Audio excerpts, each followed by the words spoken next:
Sakit kan? Sakit dekat tapak kaki.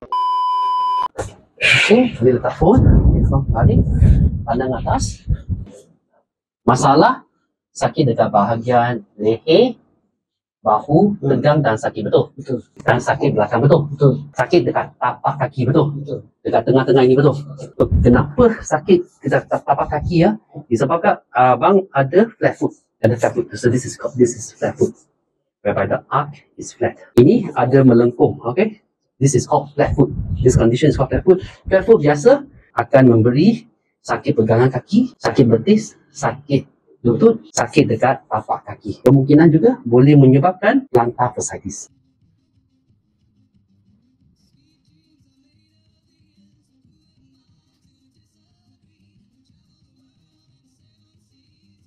Let's start off with neck adjustment. Neck adjustment. Contact C1, C2. Contact C1, C2. Flexion, neck flexion. Rotation. Contact C3, C4. Contact C3, C4. Relax. Contact C5, C6. Contact C5, C6. Very good. Ear adjustment.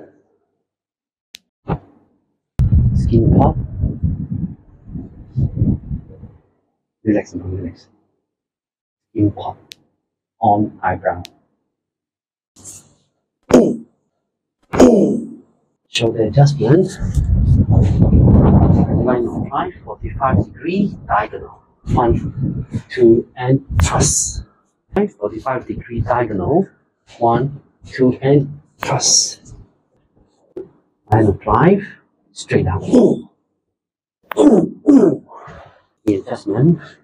Relax, non-relax. Line of 5, S to high, and straight down. Breathe in, breathe out.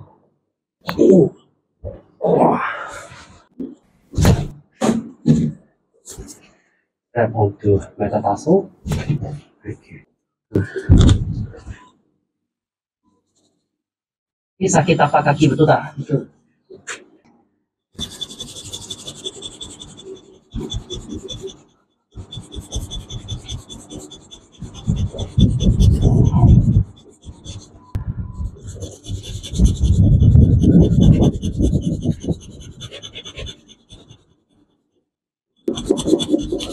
Sakit kan?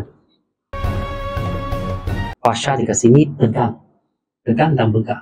So setiap kali you pijak, you rasa lenguh, penting dan lama-lama sakit. Betul tak? Sebab kawasan ini dah bengkak, dah berinflamasi. Toe adjustment. Relax, abang relax.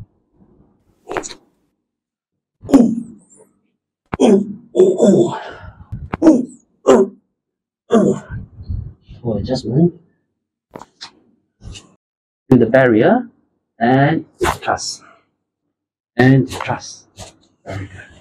Breathe out. Breathe in. Breathe out. Breathe in. Breathe out. Breathe in.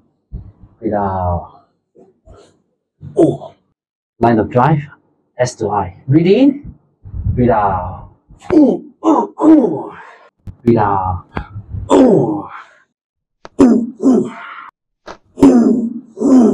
Bangun. Sekarang bongkok ke depan. Bongkok ke depan, bend forward. Up, sideway bend. Left side bend. Backward bend. Macam mana? Ada perubahan tak sebelum ni? Ada perubahan. Okay, sekarang try your up.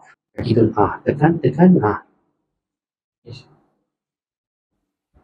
Ada beza tak? Ada beza sikit. Ada beza sikit, ya. So setiap kali kita buat, kesakitan tu akan menurun. Sebab kes ini dah lama.